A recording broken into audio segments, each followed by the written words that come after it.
Bonsoir, merci de nous être fidèles chaque soir sur Monaco Info pour suivre l'actualité du jour, dont voici les principaux titres.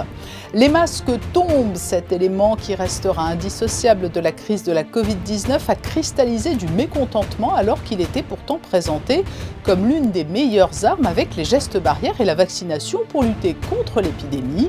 Le sociologue Gérald Gaglio nous expliquera pourquoi certains ont fait du masque une atteinte à la liberté alors que d'autres ont aujourd'hui beaucoup de mal à l'enlever. Covid et Ukraine qui ont longtemps monopolisé la une des journaux. Une crise tend à s'effacer, l'autre perdure. Nous ferons le point avec Jean-Claude Allard de l'IRIS, l'Institut des Relations Internationales et Stratégiques, sur l'enlisement du conflit ukrainien. Et nous entendrons également le témoignage d'une famille pour partie ukrainienne et qui est également résidente à Monaco et dont des membres ont subi de plein fouet la guerre avant de venir trouver refuge en principauté. Le championnat européen des croupiers est lancé, les épreuves ont débuté aujourd'hui, nous verrons comment se déroulent les compétitions. Et puis à la gare de Monaco, l'inauguration d'une exposition qui s'inscrit dans le cadre des commémorations du 100e anniversaire de la disparition du prince Albert Ier.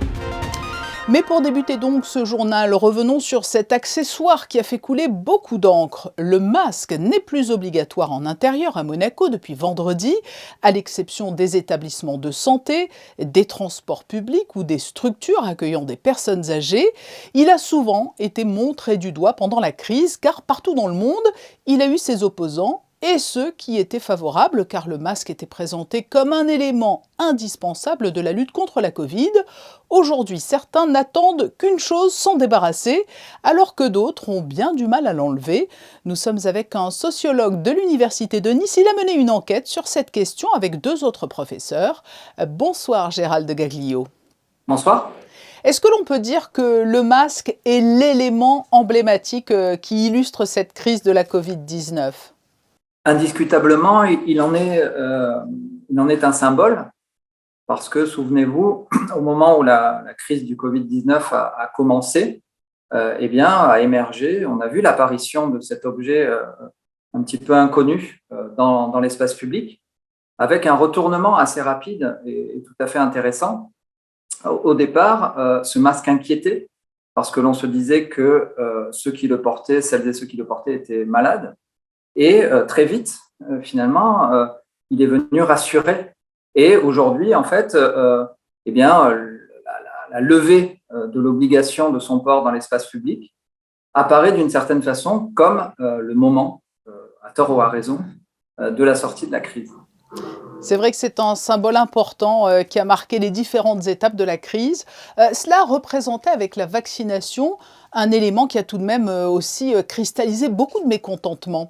Est-il aujourd'hui uniquement associé à de la colère ou garde-t-il tout de même dans l'esprit de certains son caractère premier sanitaire ? Vous verrez peu de manifestations pour se plaindre de la fin de l'obligation du port du masque. La colère, pareil, il faut faire une sorte d'histoire récente.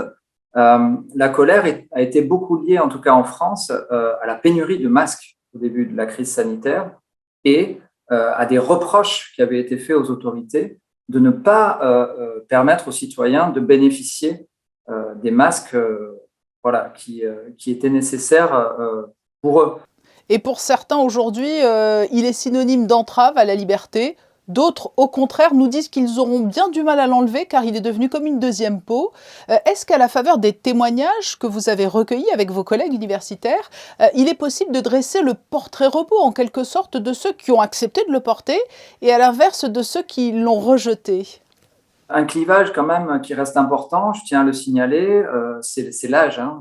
C'est que même aujourd'hui où le masque n'est pas obligatoire partout, si vous observez un petit peu dans l'espace public, principalement celles et ceux qui continuent à le porter en dépit donc, de l'absence de l'obligation, c'est plutôt les personnes plus âgées qui se sentent certainement peut-être plus vulnérables par rapport au virus. Oui, est-ce que le port du masque pourrait avoir aussi donc modifié notre rapport à l'autre ? Ce n'est pas que le port du masque qui a modifié notre rapport à l'autre, ou du moins qui l'a interrogé, c'est la crise dans son ensemble, puisque le port du masque n'est que un des gestes barrières finalement qui ont été mis en place dans voilà, cette incertitude radicale qui caractérise nos sociétés et finalement dans une situation où l'autre ne devient pas, n'est pas uniquement comment dire, un support au travers duquel on va se réaliser, mais un risque potentiel pour sa santé. Et est-il vrai de dire que le masque a par exemple été handicapant dans le domaine des apprentissages scolaires, des relations enfants-professeurs? Alors vous avez de grands élèves, mais son utilisation pourrait-elle laisser des stigmates chez certains enfants? Alors, c'est très dur de le mesurer, mais ce que montre un certain nombre d'études, ce sont les difficultés qui ont été générées par le port du masque, donc du côté des enseignants et du côté des élèves, pour les publics dits spécifiques, pour les élèves malentendants, aveugles, voilà, souffrant de handicap. Hein. Donc là, les acteurs ont fait preuve de beaucoup de créativité pour essayer de surpasser ce nouvel obstacle. Voilà. Et puis ce qu'il ne faut pas omettre de préciser aussi, hein, c'est que le masque est également apparu dans les thèses complotistes. C'est devenu un outil de propagande en quelque sorte. De quelle manière a-t-il été finalement détourné de son premier usage? Ceux qui se sont le plus, comment dire, dressés contre le masque ont été les plus bruyants. Mais tout de même, je tiens à rajouter que la majeure partie de la population, eh bien, dans une sorte de ce qu'on pourrait appeler un civisme sanitaire, a suivi les directives, a suivi en fait l'obligation de porter le masque, plutôt que d'insister sur ce type de théorie et de propos. Peut-être faut-il se réjouir d'une certaine façon eh bien, du sens du collectif, d'une sorte de civisme sur finalement l'usage premier du masque, quand bien même, et ça pour tous, son port n'est pas agréable et synonyme de contrainte. Oui, c'est effectivement une jolie conclusion. Merci Gérald Gaglio d'avoir répondu à ces questions autour du masque qui a fait couler tant d'encre. Merci à vous. Voilà pour cet éclairage sur les effets sociologiques du port du masque. Ouvrons le premier point info de ce journal avec un volet diplomatique tout d'abord et les remises de lettres de créance de 4 nouveaux ambassadeurs. Bonsoir Vanessa Dessy. Bonsoir Patricia, bonsoir à tous. Ont donc présenté leurs lettres de créance au souverain, son Excellence Carlos Edmilson Marques Vieira, ambassadeur de la République de Guinée-Bissau. Son Excellence Vittorio Redondo Baldrich, ambassadeur du Royaume d'Espagne. Son Excellence Mohamed Oemar, ambassadeur de la République d'Indonésie. Et enfin, son Excellence Oscar José Orantia Vernaza, ambassadeur d'Équateur. La première édition du Blue Climate Summit s'est ouverte en Polynésie française. Il s'agit d'un sommet international sur le climat et la protection des océans. Des invités de marque se sont succédés à la tribune, à commencer par le souverain en visioconférence, mais également représenté sur place par l'un des membres de la famille princière, Pierre Casiraghi. Les discussions vont se poursuivre toute cette semaine jusqu'à la grande journée de clôture, ce vendredi à Tohata. Le congrès de haut niveau sur la diplomatie économique s'est tenu, lui, aujourd'hui au One Monte Carlo. Organisé par l'Union internationale des chambres de commerce et d'industrie bilatérales des Émirats arabes unis, l'événement réunit des participants de divers pays, des membres de gouvernement, des diplomates et des investisseurs. Le thème de l'édition 2022 de Monaco est basé sur l'analyse et l'économie nationale, le but étant d'améliorer la coordination entre les pays et les dirigeants des secteurs publics et privés des Émirats arabes unis. Et puis alors que le conflit perdure, la solidarité avec l'Ukraine ne se dément pas, Vanessa. Oui, cette fois-ci, il s'agit d'une collecte pour les animaux. Si vous souhaitez soutenir cette action, il vous suffit de déposer vos dons au toilettage Uncan Ungato à Fontvieille ou à la clinique vétérinaire du Soleil à Cap-d'Aille. Une fois par semaine, en collaboration avec les pompiers de Grasse et de Menton, des camions effectuent des envois vers l'Ukraine. 1580 kilos de croquettes ont déjà été récoltés avec le soutien des associations Ulysse et Help Ukraine Monaco. Le conflit ukrainien qui s'enlise chaque jour un peu plus, avant de voir avec le spécialiste de l'IRIS, Jean-Claude Allard, quelle analyse peut être faite de l'avancée des opérations. Ce témoignage d'une famille résidente monégasque, elle accueille chez elle à Monaco des proches ukrainiens qui ont vécu sur place le début de la guerre. Je vous propose d'entendre ce récit. En fait, je suis ukrainienne et j'habitais à Kiev jusqu'à 2015. Et après, je suis mariée et je suis ici à Monaco. Et j'étais ici à Monaco quand la guerre a commencé. J'ai demandé à ma famille, toutes mes amies de venir ici. On va aider, on va faire quelque chose, on va trouver le logement. Mon amie avec 2 enfants, elle est venue le 1er mars. Et c'était 4 jours pour venir parce que c'était super difficile. Et après, ma famille, ils ont resté une semaine à Kiev. Ma sœur était là, elle aidait à l'armée. Et ma mère aussi, elle a fait beaucoup de choses. Et maintenant, ils sont ici à Monaco? Maintenant, ils sont ici, oui, à Monaco. Il y a beaucoup d'aide. Les Français, les Monégasques, ils aident beaucoup. C'est vraiment impressionnant parce qu'il y a chez nous, il y a ma famille, ma tante, ma cousine, ma mère, mon amie avec 2 enfants. Et aussi, il y a 2 familles de mes amis, ils sont arrivés. Et une amie de nous, monégasque, elle a donné son maison à Roquebrune pour une famille. Et en l'autre famille, ils ont donné l'appartement à Nice gratuitement. Les enfants, ils vont à l'école le 2e jour, ils sont ici. Et ils sont à l'école et les gens aident beaucoup à l'école. Les professeurs, ils sont super gentils. Un témoignage recueilli par Sandrine Nègre et Sylvain Péroumal. Sur place, en Ukraine, c'est le statu quo. Certaines régions du pays, autour de Marioupol notamment, sont lourdement touchées. Mais la Russie est loin d'avoir remporté la partie. L'armée ukrainienne peut-elle prendre le dessus et quels effets pourraient avoir les déclarations de la Finlande et de la Suède qui souhaitent rejoindre l'OTAN? Pour répondre à toutes ces questions, un spécialiste de l'Institut des relations internationales et stratégiques. Bonsoir Jean-Claude Allard. Oui, bonsoir à tous. Vous nous aviez expliqué dès le début du conflit que ce serait certainement une opération militaire longue. On peut dire aujourd'hui que le conflit est clairement enlisé? Oui, pourquoi pas utiliser cette expression. Ça fait 82 jours à peu près que le conflit est en cours. On a vu les Russes qui avaient attaqué au nord de l'Ukraine se retrouver maintenant, disons, dans un certain niveau de difficulté dans le sud-est de l'Ukraine.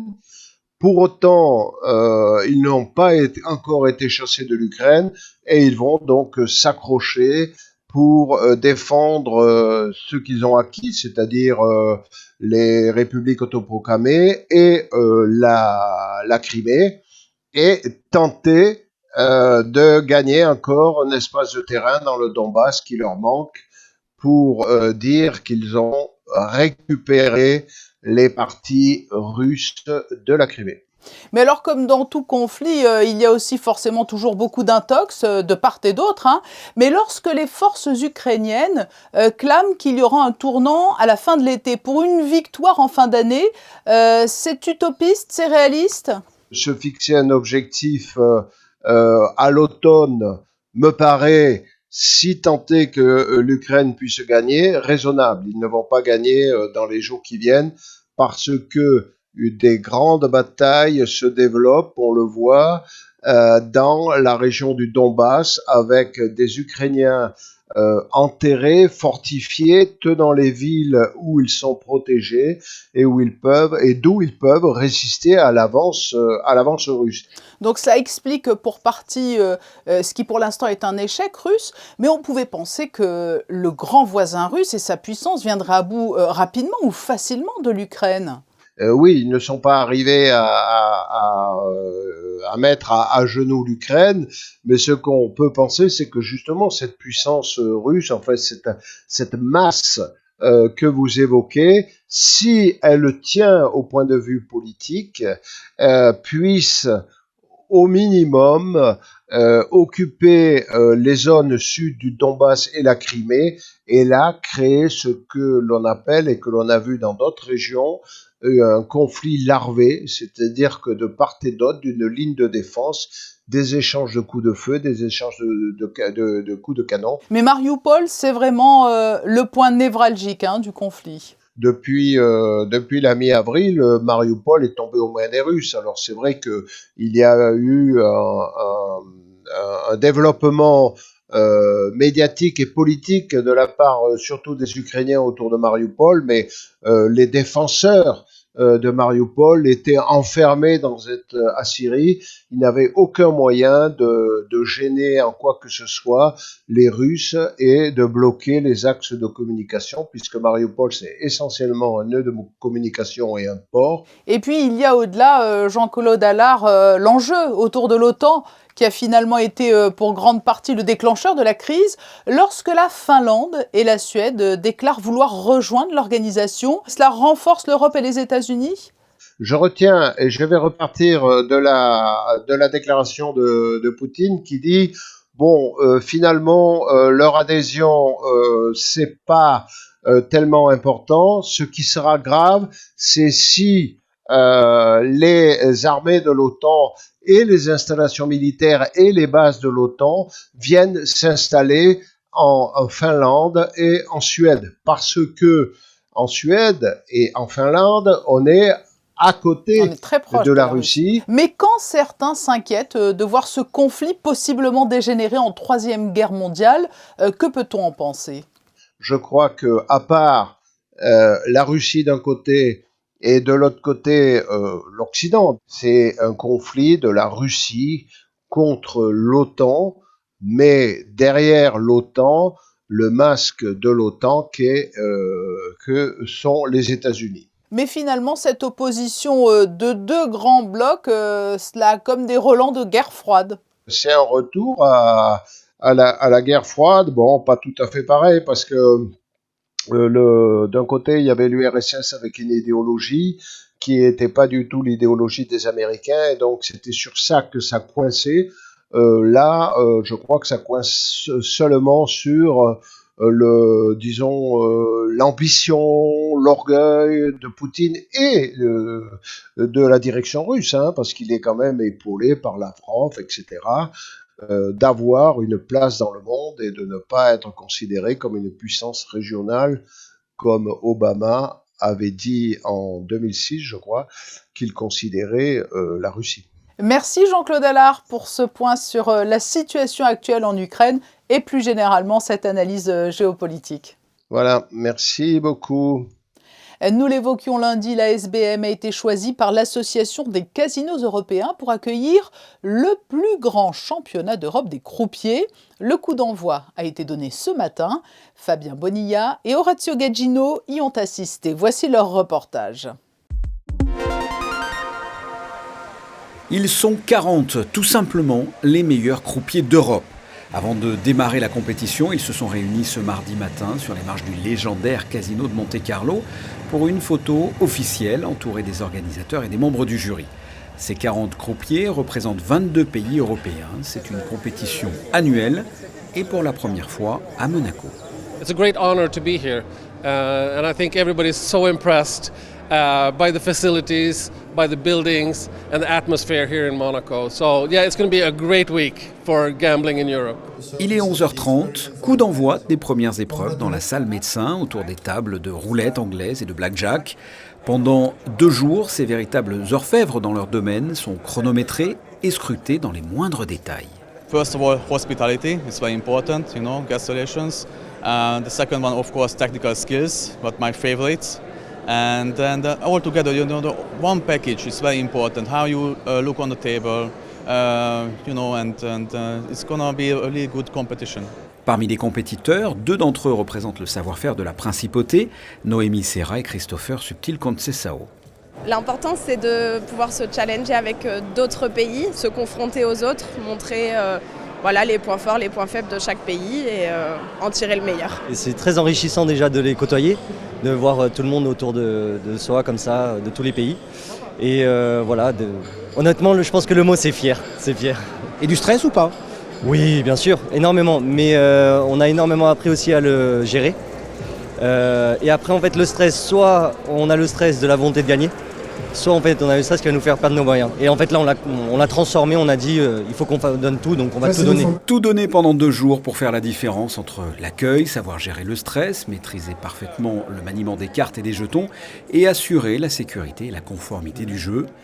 À l'issue de cette compétition, mercredi soir, seront décernés 5 prix correspondant à 5 épreuves techniques chronométrées et bien sûr le titre suprême de meilleur croupier d'Europe. Et en marge de ce championnat, vous le voyez sur ces images, les représentants de l'Association européenne des casinos ont été reçus par le ministre d'État Pierre Dartout. Le deuxième point info de ce journal avec le retour de Vanessa Dessy, des travaux vont entraîner des modifications de circulation. Oui, jusqu'au 23 septembre, la circulation sur le quartier de Fontvieille et en particulier devant le stade Louis II sera modifiée du fait de la construction d'un emplacement de locaux pour la direction de la sûreté publique. Ces travaux se dérouleront en 3 phases. À chaque phase, des modifications majeures des axes et sens de circulation interviendront sur cette zone. Notez-le, les inscriptions en ligne pour la rentrée 2022-2023 au collège Charles III sont ouvertes. Dans le cadre du programme Extended Monaco, le gouvernement princier lance une nouvelle démarche pour l'inscription des élèves du collège Charles III. Si votre enfant est actuellement scolarisé en classe de CM2 dans une école primaire de la Principauté ou à l'étranger, vous pouvez dès à présent remplir le dossier d'inscription en ligne disponible sur monguichet.mc, section éducation. Ce téléservice est disponible jusqu'au 19 juin prochain.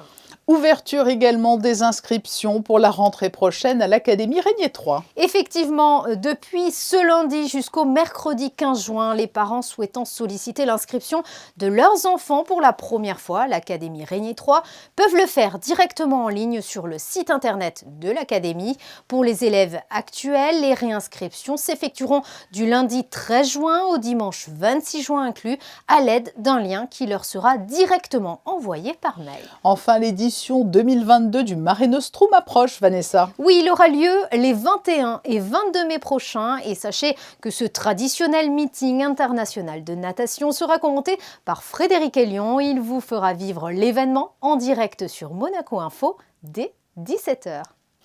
Les manifestations et événements autour de l'anniversaire des 100 ans de la disparition du prince Albert Ier se poursuivent. Depuis lundi, c'est une exposition qui rend hommage au prince Albert Ier à travers un éclairage sur les moyens de locomotion de l'époque. Elle se tient à la gare de Monaco et Christine Datomel vous en livre un avant-goût sur des images de Sylvain Péroumal. Organisée dans le cadre de l'année du centenaire de la disparition du prince Albert Ier, cette exposition inédite évoque la mobilité et quoi de mieux que l'écrin de la gare pour illustrer les différents modes de transport qui existaient jadis. C'est effectivement le lieu, ça remonte le plus approprié, notamment ici en gare de Monaco-Monte-Carlo qui accueille 7,5 millions de voyageurs chaque année. C'est un musée qui finalement est ouvert, de très tôt le matin jusqu'à très tard le soir. C'est gratuit bien évidemment.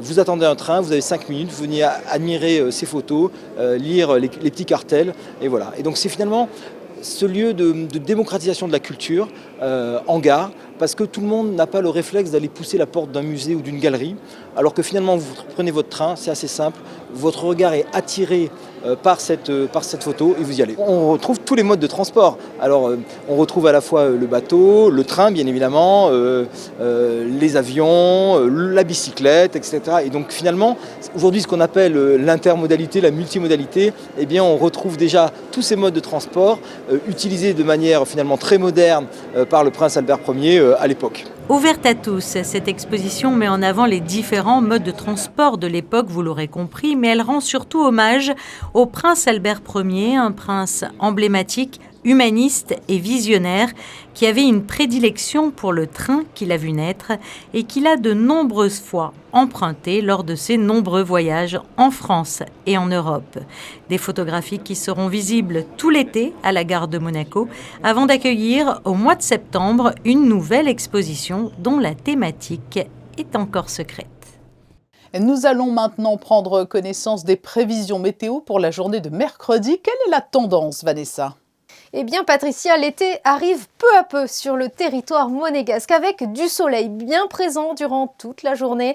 Les températures seront très agréables, elles iront de 18 à 26 degrés. Le soleil se lèvera à 6h et se couchera à 20h52 et nous fêterons les Eric. C'est la fin de ce journal. Rendez-vous demain à 19h pour une nouvelle édition. Et pour finir, un clin d'œil au championnat européen des croupiers qui a débuté aujourd'hui. Le photographe Manuel Vitali y a assisté. Et c'est sur cette série de photos que nous nous quittons. À demain, passez une très belle soirée.